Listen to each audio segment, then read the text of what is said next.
नमस्कार, स्वागत है आपका कैरियर प्लस कोचिंग के ऑनलाइन प्लेटफॉर्म पे। आज हम लोग रीट राजस्थान शिक्षक पात्रता परीक्षा 2025 जो फरवरी में पेपर है उसकी सीडीपी का प्रैक्टिस सेट 1 देखेंगे।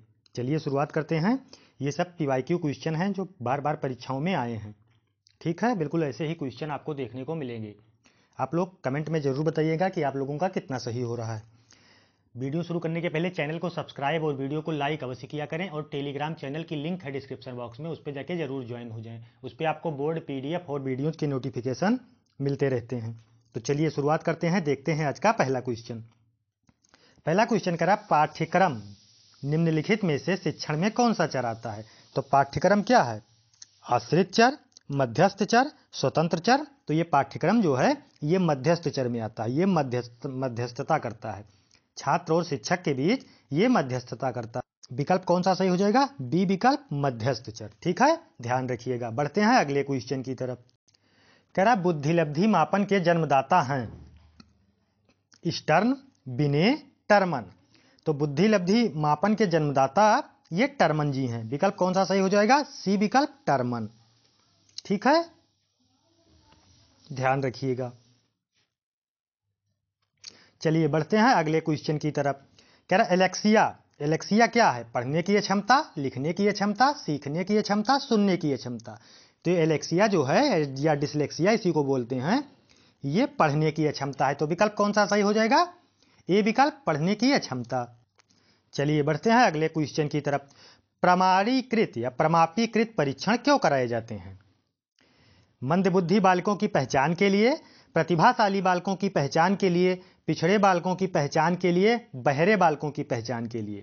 तो ये जो प्रमापीकृत परीक्षण कराए जाते हैं ये प्रतिभाशालिता की पहचान के लिए। तो विकल्प कौन सा सही हो जाएगा? प्रतिभाशाली बालकों की पहचान के लिए। बढ़ते हैं अगले क्वेश्चन की तरफ। शिक्षा मनोविज्ञान की उत्पत्ति का वर्ष कौन सा है? 1947, 1920, 1940, 1900।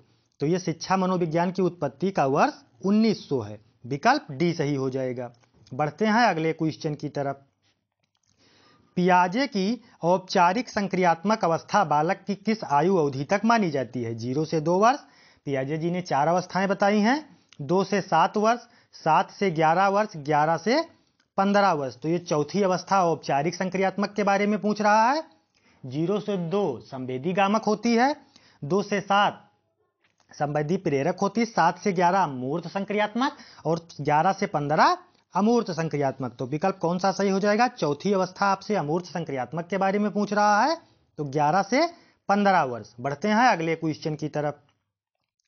गर्भ में बालक को विकसित होने के लिए कितने दिन लगते हैं? 150 दिन, 280 दिन, 390 दिन, 460। तो लगभग 9 महीने लगते हैं, यानी 9 तारीख 27, 270, 280 दिन लगते हैं। विकल्प कौन सा सही हो जाएगा? बी विकल्प, 280 दिन। नवजात शिशु का भार होता है 6 पाउंड, 7 पाउंड, 8 पाउंड, 9 पाउंड। तो नवजात शिशु का भार कितना होता है? 7 पाउंड। विकल्प कौन सा सही हो जाएगा? बी विकल्प। बुद्धि के बहुकारक सिद्धांत का प्रतिपादक किसने किया? McDougall, Terman, Thorndike, bird. तो बुद्धि के बहुकारक का सिद्धांत किसने दिया है?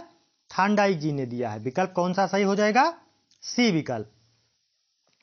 एनसीटी का पूर्ण रूप क्या है? National Council of Technical Education. NCT का फुल फॉर्म आपसे पूछ रहा है। National Curriculum of for Technical Education, National Council of Teacher Education, National Curriculum of Teacher Education. तो कौन सा विकल्प सही हो जाएगा? National Council of Teacher Education, C विकल्प। एनसीटी का पूर्ण रूप क्या है? National Council of Teacher Education. बढ़ते हैं अगले क्वेश्चन की तरफ। भारतीय संविधान के अनुसार 41 व 46 किसके कल्याण की बात करता है? आर्थिक रूप से पिछड़े व्यक्तियों की, विकलांग व्यक्तियों की, धार्मिक रूप से पिछड़े व्यक्तियों की, छात्रिक क्षेत्रीय रूप से पिछड़े व्यक्तियों की। तो ये अनुच्छेद 41 व 46 जो है ये आर्थिक रूप से पिछड़े व्यक्तियों की बात करता है। विकल्प कौन सा सही हो जाएगा? ए विकल्प। उपनयन संस्कार किस शिक्षा काल में किया जाता है?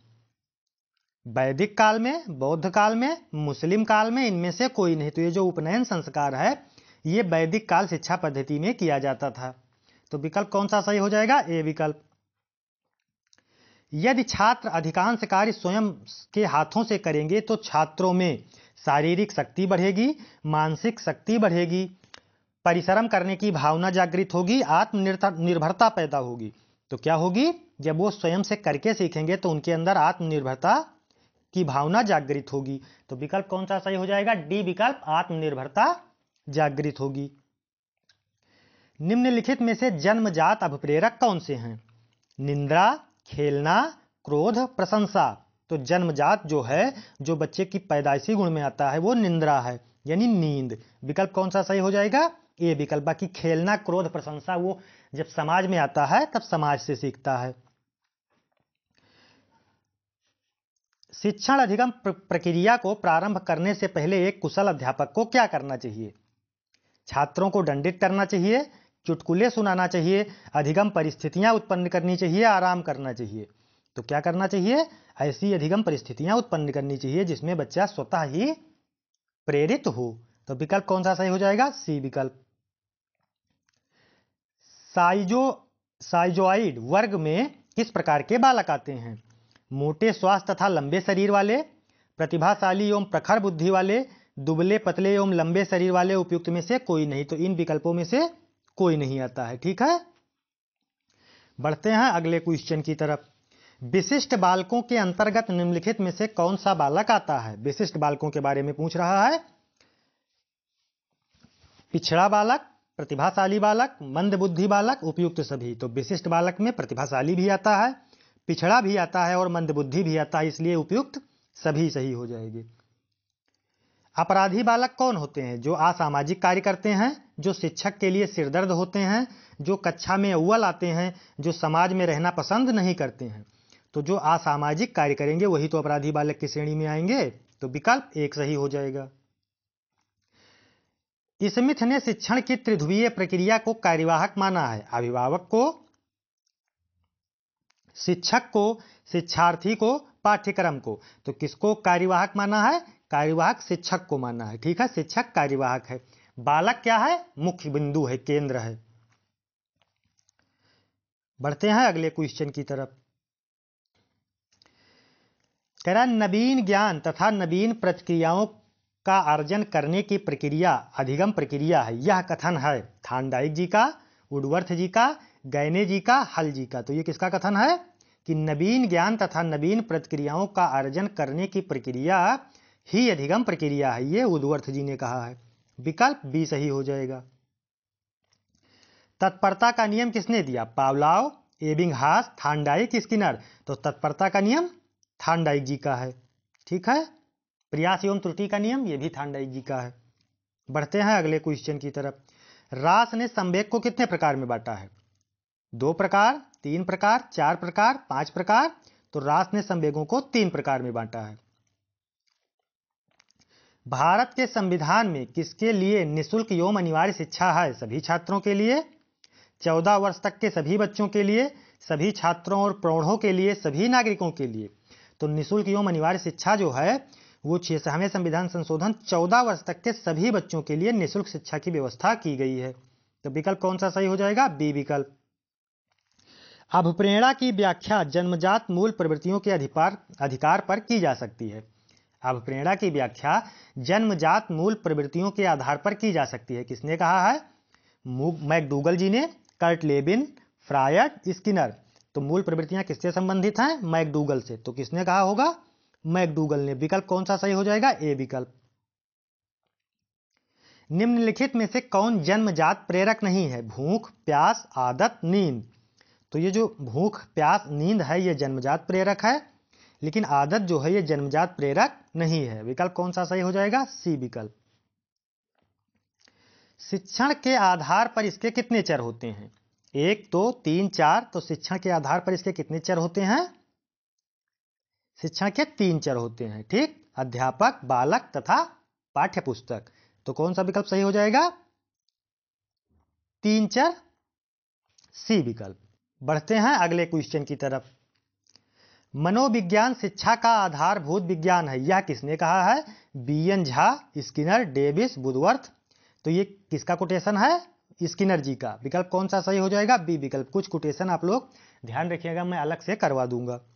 B N Jha, Skinner, Davis, Woodworth. तो किसने कहा ये मनोविज्ञान शिक्षा का आधारभूत विज्ञान है? स्किनर जी ने। बढ़ते हैं अगले क्वेश्चन की तरफ।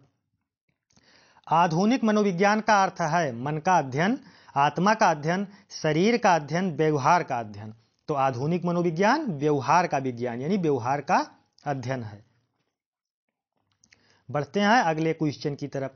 हिंदी अक्षरों को बालक किस आयु में पहचानने लगते हैं? 3 वर्ष, 4 वर्ष, 5 वर्ष की आयु में, 6 वर्ष की आयु में। तो हिंदी के अक्षरों को बालक 5 वर्ष की आयु में पहचानने लगता है। विकल्प कौन सा सही हो जाएगा? सी विकल्प, 5 वर्ष की आयु में। ठीक है, आज के लिए इतना ही। 30 क्वेश्चन थे। आप लोग कमेंट में जरूर बताएंगे कि 30 में से आपका कितना सही हो रहा है। मिलते हैं नेक्स्ट सेशन में, तब तक के लिए धन्यवाद।